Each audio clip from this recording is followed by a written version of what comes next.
दोस्तों नमस्कार, ये है मार्गदर्शन फॉर सिविल सर्विसेज। मैं अनुराग चौधरी। दोस्तों विभिन्न प्रतियोगी परीक्षाओं के सामान्य ज्ञान और सामान्य अध्ययन के लिए भारत के भूगोल से संबंधित महत्वपूर्ण प्रश्नों के अंतर्गत इस वीडियो में हम सॉल्व करेंगे जलवायु यानी क्लाइमेट से संबंधित महत्वपूर्ण प्रश्नों को, जो आपके आगामी परीक्षाओं जैसे यूपीपीसीएस प्रारंभिक परीक्षा, आरओ यानी समीक्षाधिकारी, सहायक समीक्षाधिकारी, लोअर पीसीएस तथा अन्य राज्य लोक सेवा आयोगों जैसे उत्तराखंड, बिहार, राजस्थान और एमपीपीसीएस द्वारा आयोजित परीक्षाओं के साथ भूगोल विषय से आयोजित की जाने वाली अध्यापक भर्ती परीक्षाओं जैसे TGT, PGT, ELT grade, government inter college प्रवक्ता, गवर्नमेंट डिग्री कॉलेज, उच्चतर शिक्षा असिस्टेंट प्रोफेसर, केंद्रीय विद्यालय संगठन और बिहार शिक्षक भर्ती परीक्षा आदि के लिए बहुत ही उपयोगी है। तो आइए शुरू करते हैं भारत के भूगोल के अंतर्गत जलवायु खंड से संबंधित महत्वपूर्ण प्रश्नों का भाग 2। यहाँ पर आप देख लीजिए, आज की वीडियो का जो पहला प्रश्न है दोस्तों, मानसून का निवर्तन इंगित होता है किससे? ऑप्शन देखिए, साफ आकाश से, बंगाल की खाड़ी में अधिक दाब परिस्थिति से, स्थल पर तापमान के बढ़ने से। इसमें आपको दिए गए कूट की सहायता से उत्तर चुनना है। तो आपको बताना है कि इसमें से कौन सा कूट सही होगा। मानसून का निवर्तन इंगित होता है किससे? तो आप जान लीजिए, साफ आकाश, बंगाल की खाड़ी में अधिक दाब परिस्थिति और स्थल पर तापमान के बढ़ने से। तो ये तीनों ही दोस्तों मानसून के निवर्तन को इंगित करते हैं।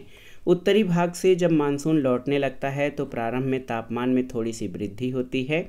मानसून के लौटने के साथ साथ उत्तर पश्चिम में विस्तृत निम्न दाब का क्षेत्र बंगाल की खाड़ी की ओर बढ़ने लगता है। इस समय आकाश स्वच्छ हो जाता है। तो यहाँ पर कथन 1, 2 और 3 तीनों ही सही हैं। अगले प्रश्न पर आते हैं दोस्तों। ये प्रश्न भी महत्वपूर्ण है कि भारतवर्ष में सर्वाधिक वर्षा किस क्षेत्र में होती है, आपको बताना है। भारतवर्ष में सर्वाधिक वर्षा किस क्षेत्र में होती है? यहाँ पर आप देखिए, ऑप्शन है पश्चिम घाट, हिमालय क्षेत्र और मेघालय में। ऑप्शन बी है मध्य प्रदेश तथा बिहार में। ऑप्शन सी उत्तर प्रदेश, हरियाणा तथा पंजाब में। और ऑप्शन डी आंध्र प्रदेश और विदर्भ में। तो किस क्षेत्र में भारत में सर्वाधिक वर्षा होती है? तो सही उत्तर आपका हो जाएगा पश्चिमी घाट, हिमालय क्षेत्र और मेघालय। यहाँ पर जो ग्रुप दिया गया है, पश्चिमी घाट, हिमालय क्षेत्र और मेघालय में भारतवर्ष में सर्वाधिक वर्षा होती है। दोस्तों भारत में सर्वाधिक वर्षा प्राप्त करने वाले क्षेत्र पश्चिमी घाट, पूर्वी हिमालय और मेघालय हैं। दक्षिणी पश्चिमी मानसून से इन क्षेत्रों में सर्वाधिक वर्षा होती है।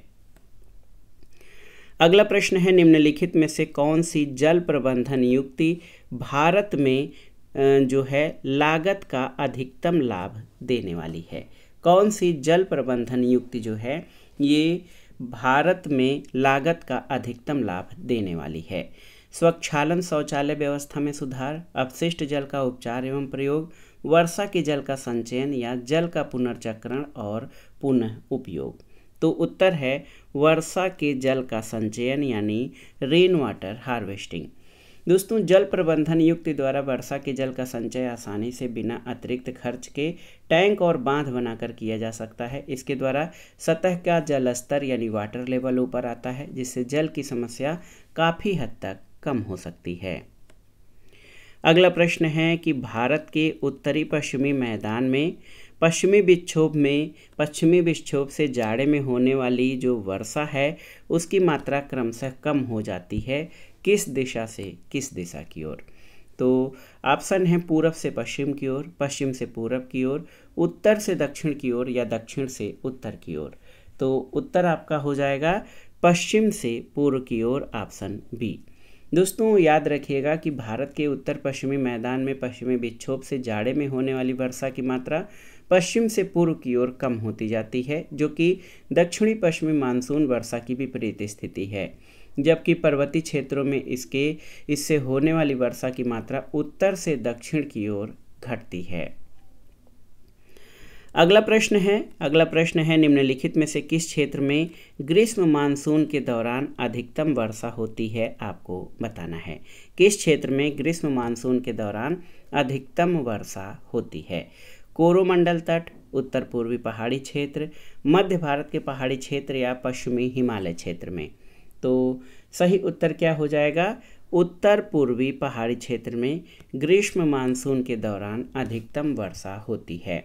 आप जानते भी हैं कि ग्रीष्मकालीन मानसून केरल तट से भारत में प्रवेश करता है। यहाँ पश्चिमी घाट की पहाड़ियाँ पवनों के मार्ग में पर्याप्त अवरोध उत्पन्न करती हैं, जबकि बंगाल की खाड़ी से उत्तर पूर्वी पहाड़ी राज्यों में भारी वर्षा होती है। अगला प्रश्न है राजस्थान में बहुत ही कम वर्षा होने का कारण क्या है, आपको बताना है।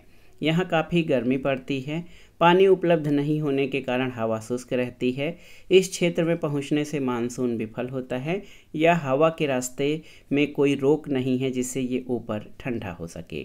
तो सही उत्तर है दोस्तों, राजस्थान में वर्षा न कर पाने का मुख्य कारण इस भाग में पवनों के मार्ग में अवरोध उत्पन्न करने वाला कोई उपयुक्त पर्वत नहीं है, जिससे कि ये वहाँ रुक कर ऊपर ठंडा हो सके और वर्षा हो सके। तो राजस्थान में कम वर्षा होने का ये महत्वपूर्ण कारण है। अगला प्रश्न है कि भारत में वर्षा किस कारण से नहीं होती है? चक्रवात, प्रतिचक्रवात, दोनों, या इनमें से कोई नहीं? तो ये देखिए, ये प्रश्न आपको थोड़ा सा घुमाया है कि भारत में वर्षा किस कारण से नहीं होती है, आपको बताना है। तो भारत में लौटते मानसून के समय नवंबर में देश के अधिकांश भागों में प्रतिचक्रवाती दशाएं स्थापित होती हैं, जिसके कारण मौसम ठंडा और शुष्क होने लगता है और वर्षा का अंत होने लगता है। तो दोस्तों, भारत में प्रतिचक्रवात के कारण वर्षा नहीं होती है। ऑप्शन बी आपका सही उत्तर है। एक और महत्वपूर्ण प्रश्न है, भारत के भूभाग के कितने प्रतिशत भाग पर वर्ष में 75 सेंटीमीटर से कम वर्षा होती है? ये बहुत ही महत्वपूर्ण प्रश्न है। देखिए, 35%, 45%, 40% या 30%? तो सही उत्तर है देश के 35% भाग पर वर्ष में 75 सेंटीमीटर से कम वर्षा होती है। अगला प्रश्न है, भारत की जलवायु पर निम्नलिखित में से किसका प्रभाव नहीं पड़ता है? ऑप्शन देखिए, मानसून का, महासागरीय धाराओं का, भूमध्य रेखा का सानिध्य या हिंद महासागर का अस्तित्व। तो भारत की जलवायु पर किसका प्रभाव नहीं पड़ता है? सही उत्तर आपका हो जाएगा महासागरीय धाराएं, ऑप्शन बी। दोस्तों, भारत की जलवायु पर प्रत्यक्ष रूप से किसी महासागरीय जलधारा का प्रभाव नहीं है। भारत की जलवायु को प्रभावित करने वाले कारकों में अक्षांश, समुद्र से निकटता, मानसून पवनें, उच्चावच और मिट्टी की प्रकृति है। अगले प्रश्न पर आते हैं कि निम्न कथनों पर विचार कीजिए। कथन और कारण से संबंधित ये प्रश्न है आपका। कथन है, भारत मूलतः एक मानसूनी देश है। कारण है, उच्च हिमालय से उसे जलवायु संबंधी विशिष्टता प्रदान करता है। तो आप जान लीजिए कि भारत मूलतः एक मानसूनी देश है, बिल्कुल सही है। और कारण कि उच्च हिमालय उसे जलवायु संबंधी विशिष्टता प्रदान करता है, ये भी सही है। तो कथन और कारण दोनों सही हैं और कारण कथन का सही स्पष्टीकरण है। ऑप्शन ए आपका सही उत्तर है। दोस्तों, भारत मूलतः मानसूनी देश है। यहाँ की जलवायु में मानसूनी जलवायु की लगभग सभी विशेषताएं पाई जाती हैं। हिमालय पर्वत भारतीय जलवायु को इस मायने में विशिष्टता प्रदान करता है क्योंकि ये मानसूनी हवाओं के लिए भौतिक अवरोध उत्पन्न करता है, जिसके फलस्वरूप भारत में मानसूनी हवाओं का पूर्णतः प्रसार संभव होता है और मानसून की भरपूर वर्षा हो पाती है। साथ ही ये मध्य एशिया से आने वाली शीत हवाओं को रोककर भारत की पूरी तरह रक्षा भी करता है। इस प्रकार ये दो भिन्न जलवायु वाले भागों को पृथक करता है, तो कारण कथन की सही व्याख्या करता है। अगला प्रश्न है, कथन और कारण से संबंधित है। कथन है कि भारत की जलवायु उष्णकटिबंधीय मानसून की तरह है। कारण है कि भारत उष्णकटिबंधीय अक्षांशों के बीचों बीच अवस्थित है। तो यहाँ पर आप देख सकते हैं दोस्तों कि जो दावा है कि भारत की जलवायु उष्णकटिबंधीय मानसून की तरह है, बिल्कुल सही है। कारण है कि भारत उष्णकटिबंधीय अक्षांशों के बीचों बीच अवस्थित है, ये भी सही है। लेकिन ये दोनों एक दूसरे से संबंधित नहीं हैं, तो यहाँ पर जो सही उत्तर हो जाएगा ए सही है और आर गलत है। यहाँ पर आप देखिए कि भारत उष्णकटिबंधीय अक्षांशों के बीचों बीच स्थित है, ये आपका सही नहीं है। ए सही और आर गलत है। कैसे? आप देख सकते हैं, भारत एक उष्णकटिबंधीय मानसूनी जलवायु वाला देश है और भारत उष्णकटिबंधीय अक्षांश 23 डिग्री 30 मिनट उत्तरी से 23 डिग्री 30 मिनट दक्षिणी अक्षांशों के बीचों बीच अवस्थित नहीं है, बल्कि इसके मुख्य भूमि का विस्तार 8 डिग्री 4 मिनट से 37 डिग्री 6 मिनट उत्तरी अक्षांश के बीच है।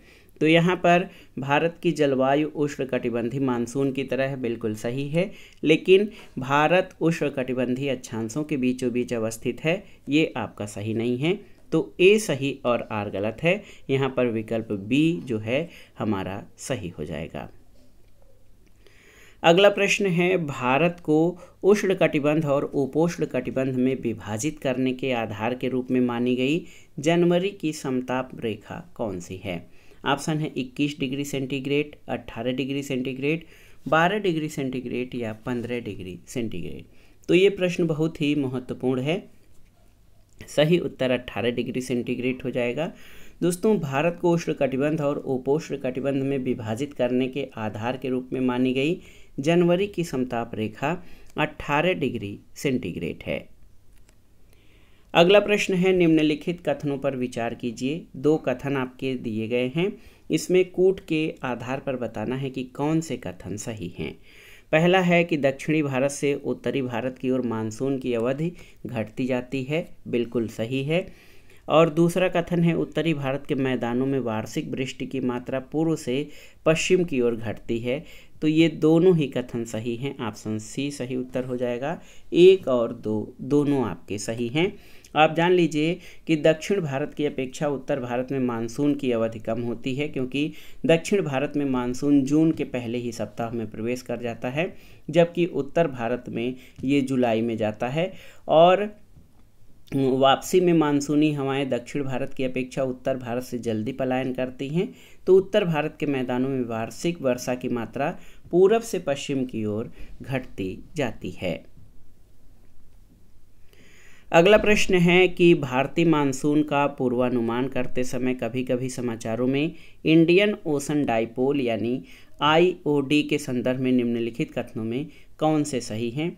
2 कथन आपके यहाँ पर दिए गए हैं, तो इन 2 कथनों में बताना है कि कौन से सही हैं। इंडियन ओशन डाइपोल, पहला है, इंडियन ओशन डाइपोल परिघटना उष्णकटिबंधीय पश्चिमी हिंद महासागर और उष्णकटिबंधीय पूर्वी प्रशांत महासागर के पृष्ठ तापमान के अंतर के कारण विशेषित होती है, गलत है। और दूसरा है, IOD परिघटना मानसून पर एल नीनो के असर को प्रभावित कर सकती है। तो कथन 2 आपका सही है। यहाँ पर आप देख सकते हैं केवल कथन 2 आपका सही है। दोस्तों, इंडियन ओशन डाइपोल को भारतीय नीनो या इंडियन नीनो के नाम से जाना जाता है। ये समुद्री सतह के तापमान के अनियमित दोलन का परिणाम है, जिसमें पश्चिमी हिंद महासागर का तापमान एक प्रकार से पूर्वी हिंद महासागर की अपेक्षा गर्म और ठंडा हो जाता है। तो कथन 1 गलत हो जाएगा। ये परिघटना मानसून पर एल नीनो के असर को प्रभावित करती है। तो कथन 2 आपका सही है, विकल्प बी सही उत्तर हो जाएगा। अगला प्रश्न है, निम्नांकित क्षेत्रों में से कौन सा क्षेत्र मानसून की अरब सागर शाखा से अधिक प्रभावित नहीं होता है? पश्चिमी घाट, दक्कन पठार, मध्य प्रदेश, छत्तीसगढ़ बेसिन या इनमें से कोई नहीं? तो सही उत्तर छत्तीसगढ़ बेसिन, ऑप्शन डी। दोस्तों, छत्तीसगढ़ बेसिन जो है ये मानसून की अरब सागर शाखा से अधिक प्रभावित नहीं होता, क्योंकि अरब सागर में उठने वाला मानसून पश्चिमी घाट से टकराने के बाद दो शाखाओं में बंट जाता है। पहली शाखा अरावली पर्वत के समानांतर चलते हुए उत्तर भारत तक चली जाती है और दूसरी शाखा विंध्य पर्वत से टकराने के बाद गुजरात, मध्य प्रदेश और पश्चिमी छत्तीसगढ़ के क्षेत्रों में वर्षा करती है। अगला प्रश्न है, निम्नलिखित स्थानों में कहाँ पर आर्द्र जलवायु का अनुभव होता है? अहमदाबाद, कोच्चि, लुधियाना और तेजपुर, इनमें कोट के आधार पर आपको सही उत्तर का चयन करना है। तो आर्द्र जलवायु कोच्चि और तेजपुर में, ऑप्शन डी सही उत्तर हो जाएगा केवल 2 और 4 में। कैसे? तो आप जान लीजिए कोच्चि और तेजपुर में अधिक आर्द्र जलवायु का अनुभव होता है क्योंकि यहाँ वर्षा अधिक होती है। 2021 में कोच्चि में 3931.9 मिलीमीटर और अहमदाबाद में 598.8 मिलीमीटर, लुधियाना में 724.7 मिलीमीटर, तेजपुर में जो है 1402.7 मिलीमीटर हुई थी। तो कोच्चि और तेजपुर जो है ये अन्य स्थानों या अहमदाबाद और लुधियाना की तुलना में अधिक आर्द्र हैं। अगला प्रश्न है, निम्नलिखित कथनों पर विचार कीजिए और दिए गए कूट के आधार पर सही उत्तर का चयन करिए। पहला कथन है कि पूरे वर्ष 30 डिग्री उत्तरी और 60 डिग्री दक्षिणी अक्षांशों के बीच बहने वाली हवाएं पछुआ हवाएं या वेस्टर्लीज कहलाती हैं। ये गलत है। और दूसरा है कि भारत के उत्तरी पश्चिमी क्षेत्र में शीतकालीन वर्षा लाने वाली आर्द्र वायु संहतियाँ माइस्ट एयर मासेज पछुआ हवाओं के भाग हैं। तो बिल्कुल सही है, यहाँ पर केवल 2 आपका सही उत्तर हो जाएगा। दोस्तों जान लीजिए कि सामान्यतः 30 से 60 डिग्री अक्षांशों के मध्य दोनों गोलार्धों में 30 से 60 डिग्री अक्षांशों के मध्य दोनों गोलार्धों में पछुआ पवनें चलती हैं। उपोष्ण वायुदाब कटिबंध से उपध्रुवीय निम्न वायुदाब कटिबंध की ओर चलने वाली पश्चिमी पवनों को पछुआ पवन कहते हैं। पछुआ पवनों का सर्वश्रेष्ठ विकास दक्षिणी गोलार्ध में 40 से 65 डिग्री अक्षांश के मध्य होता है, जबकि भारत के उत्तर पश्चिमी क्षेत्र में शीतकालीन वर्षा पश्चिमी विक्षोभ के कारण होती है। पश्चिमी विक्षोभ पछुआ हवाओं के भाग हैं जो उपोष्ण पछुआ जेट स्ट्रीम के सहारे यहाँ प्रवाहित होते हैं और वर्षा करते हैं। तो यहाँ पर केवल और केवल ऑप्शन कथन 2 सही है, केवल ऑप्शन बी आपका सही उत्तर होगा। अगला प्रश्न है, राजस्थान में मई जून महीने में उत्पन्न होने वाली धूल भरी आंधियों के लिए उत्तरदायी है क्या? बहुत ही महत्वपूर्ण है। पूछा गया है कि राजस्थान में मई जून महीनों में उत्पन्न होने वाली धूल भरी आंधियों के लिए क्या उत्तरदायी है? कुछ स्थानों पर संवहनीय धाराओं की उत्पत्ति, बिल्कुल सही। अरावली पहाड़ियाँ दक्षिणी पश्चिमी हवाओं के समानांतर हैं, ये सही नहीं है। अति तीव्रगामी पूर्वी हवाओं की उत्पत्ति, ये भी सही नहीं है। तो यहाँ पर केवल एक कथन आपका सही होगा। दोस्तों मई जून माह में पश्चिम की तरफ से गर्म हवाएं चलती हैं जिनको लू कहा जाता है। इस लू के कारण यहाँ निम्न वायुदाब का क्षेत्र बनता है। इस निम्न वायुदाब की पूर्ति के लिए उच्च वायुदाब वाले क्षेत्रों से तेजी से हवा उठकर आती है जो अपने साथ धूल भरी आंधियाँ लाती हैं। तो कुछ स्थानों पर संवहनीय धाराओं की उत्पत्ति राजस्थान में मई जून माह में उत्पन्न होने वाली धूल भरी आंधियों के लिए उत्तरदायी है। अरावली पर्वत श्रेणियाँ दक्षिणी पश्चिमी मानसून हवाओं के चलने की दिशा के अनुरूप होने के कारण मार्ग में बाधक नहीं बन पाती हैं, इसलिए मानसून पवन सीधे निकल जाती है। अगला प्रश्न है, निम्न ऋतुओं को भारतीय कैलेंडर के अनुसार काल क्रम में व्यवस्थित कीजिए। बहुत ही महत्वपूर्ण है। शरद, ग्रीष्म, बसंत और वर्षा, इनको भारतीय कैलेंडर के अनुसार आपको व्यवस्थित करना है दिए गए कोट का प्रयोग करके। तो यहाँ पर आप देखिए, सबसे पहले जो जनवरी फरवरी है तो सबसे पहले वसंत ऋतु आती है, उसके बाद ग्रीष्म ऋतु आती है, फिर वर्षा और लास्ट में शरद। तो यहाँ पर 3 2 4 1 ऑप्शन बी आपका सही उत्तर हो जाएगा। दोस्तों वसंत ऋतु चैत बैसाख में, ग्रीष्म ऋतु ज्येष्ठ आषाढ़ में, वर्षा श्रावण भादो में, शरद अश्विन कार्तिक में आता है। इसी तरह हेमंत मार्गशीर्ष और पौष में, और शिशिर दोस्तों माघ और फागुन में आता है। अगला प्रश्न है, नीचे स्थानों के जो युग्म दिए गए हैं उनमें ऐसा युग्म कौन सा है जिसके दोनों नगर लगभग एक ही अक्षांश पर स्थित हैं, फिर भी उनकी वार्षिक वर्षा की कुल मात्रा का अंतर सर्वाधिक अस्पष्ट है। तो यहाँ पर 4 ऑप्शन आपके सामने हैं। सही उत्तर अजमेर और शिलांग। आप देख सकते हैं अजमेर और शिलांग लगभग एक ही अक्षांश पर स्थित हैं, फिर भी उनकी वार्षिक वर्षा का अंतर बहुत अधिक है। दोस्तों अजमेर 26 डिग्री 27 मिनट उत्तरी और शिलांग दोनों एक ही अक्षांश पर हैं, लेकिन भारत में वर्षा के आंकड़ों के अनुसार अजमेर की वार्षिक वर्षा जो है ये 587 मिलीमीटर है, जबकि शिलांग जो पूर्वी खासी जिले में है 5160.8 मिलीमीटर वार्षिक वर्षा होती है। अगला प्रश्न है, एक मौसम विज्ञान केंद्र का औसत वार्षिक तापमान 26 डिग्री सेल्सियस है। इसकी औसत वार्षिक वर्षा 63 सेंटीमीटर है। इसके तापमान का वार्षिक परिसर 9 डिग्री सेल्सियस है। ये जो केंद्र है ये कहाँ पर है? इलाहाबाद, चेन्नई, चेरापूंजी या कोलकाता? तो सही उत्तर ये चेन्नई के तापमान और वार्षिक वर्षा को दर्शाता है। दोस्तों, भारतीय मौसम विज्ञान विभाग द्वारा जो आंकड़े हैं उसमें चेन्नई का औसत तापमान जाड़ों में 24 डिग्री सेल्सियस, गर्मियों में 30 डिग्री सेल्सियस रहता है और यहाँ वर्षा औसतन 60 से 70 सेंटीमीटर के मध्य रहती है। यहाँ वर्ष भर तापमान का औसत 26 डिग्री सेल्सियस रहता है और प्रतिदिन न्यून और अधिकतम तापमान का वार्षिक परिसर 8 से 9 डिग्री सेंटीग्रेड के मध्य रहता है। तो ये चेन्नई का ये वर्णन करता है। अगला प्रश्न है, नीचे दिए गए भारतीय नगरों में सामान्य वर्षा का सही अवरोही क्रम कौन सा है?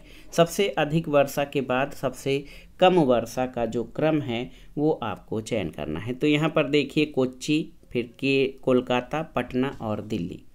बहुत ही महत्वपूर्ण है, ऑप्शन सी आपका सही उत्तर हो जाएगा। कोच्चि, एर्नाकुलम केरल में, उसके बाद कोलकाता, पटना और दिल्ली।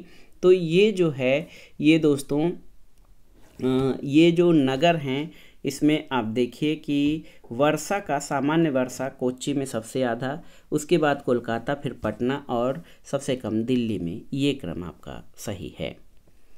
अगला प्रश्न भी बहुत ही महत्वपूर्ण है कि भारत में वर्षा का आधिक्य होते हुए भी ये देश प्यासी धरती का समझा जाता है। इसका प्रमुख कारण क्या है आपको बताना है। वर्षा के जल का तेजी से बह जाना, वर्षा के पानी का शीघ्रता से भाप बनकर उड़ जाना, वर्षा का कुछ थोड़े ही महीनों में जोर होना या उपर्युक्त सभी। तो सही उत्तर उपर्युक्त सभी, ऑप्शन डी। भारत में होने वाली वार्षिक वर्षा का 75% से अधिक भाग दक्षिण पश्चिमी मानसून से जून से सितंबर के मध्य मिलता है, यानी 4 महीने में अधिकांश वर्षा होती है।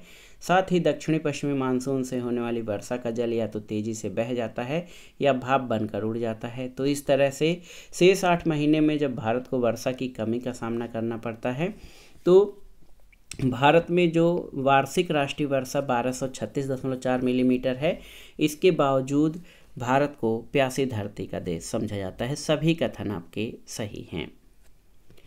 अगला प्रश्न है, कथन और कारण से संबंधित है। दिए गए कूट से सही उत्तर का यहाँ पर आपको चयन करना है। पहला है कि गंगा के मैदान में यदि कोई पश्चिम और उत्तर पश्चिम को चले तो मानसूनी वर्षा घटती हुई मिलेगी। गंगा के मैदान यदि कोई पश्चिम और उत्तर पश्चिम को चले तो मानसूनी वर्षा घटती हुई मिलेगी, बिल्कुल सही है।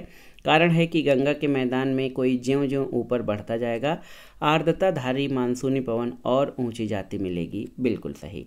तो यहाँ पर कथन और कारण दोनों सही हैं और कारण कथन की सही व्याख्या करता है। ऑप्शन ए आपका सही उत्तर है। इसी तरह आते हैं अगले प्रश्न पर, ये भी कथन कारण से संबंधित है। देखिए, कथन है भारत में अंतर्देशीय जलमार्गों का पर्याप्त विकास नहीं हुआ है, बिल्कुल सही है।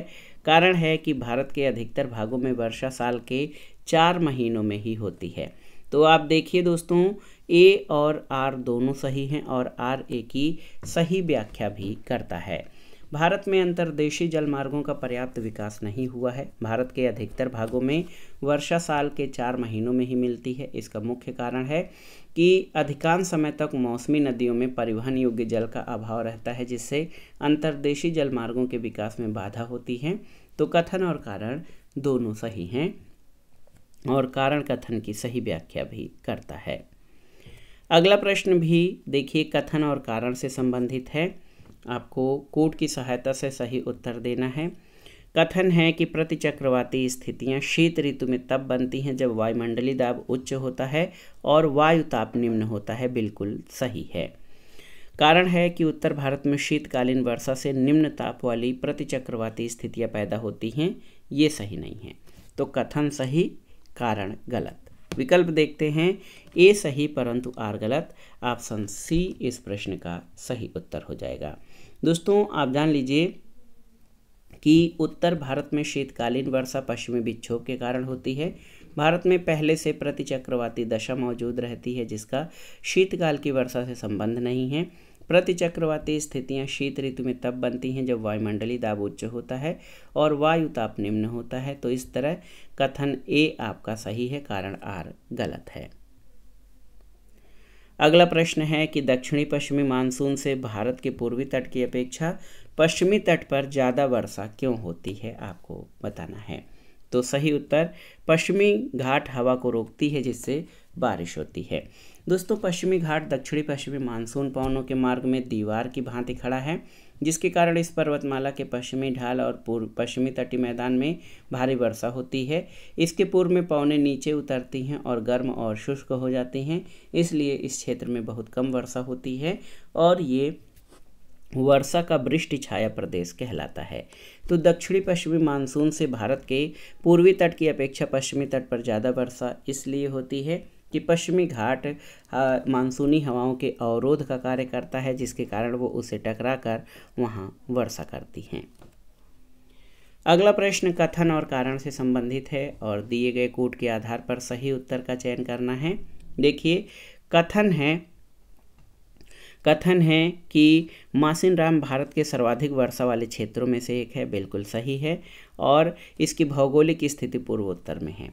तो दोस्तों, आप आसानी से इसको समझ सकते हैं कि मासिनराम भारत के सर्वाधिक वर्षा वाला स्थान है, बिल्कुल सही है, कथन सही है, और इसकी भौगोलिक स्थिति पूर्वोत्तर में है, बिल्कुल सही है। दोनों ही कथन सही है, लेकिन दोनों में कोई संबंध नहीं है, और यहाँ पर कथन और कारण दोनों सही होते हुए भी कारण कथन की सही व्याख्या नहीं करता है। अगला प्रश्न, और इस वीडियो यानी जलवायु से संबंधित महत्वपूर्ण प्रश्नों का ये लास्ट क्वेश्चन है। आप देखिए, कथन और कारण से ही संबंधित है। यहाँ पर आपको कोड की सहायता से सही उत्तर का चयन करना है। देखिए, कथन है वर्षा जल संचयन मिट्टी के क्षरण को कम करता है, बिल्कुल सही है।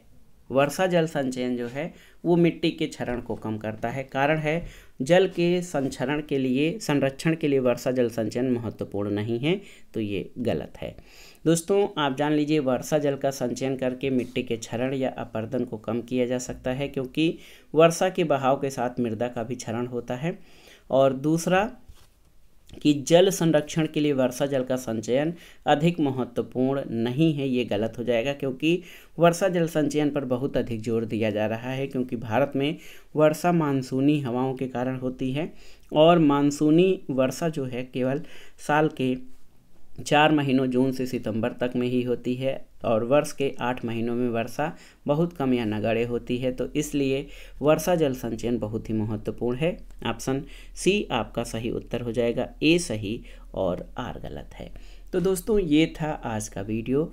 भारत के भूगोल से संबंधित महत्वपूर्ण प्रश्नों के अंतर्गत जलवायु से संबंधित महत्वपूर्ण प्रश्नों का संकलन, जो आपके आगामी परीक्षाओं के लिए बहुत ही उपयोगी है। आप इन प्रश्नों को तैयार कर लीजिए।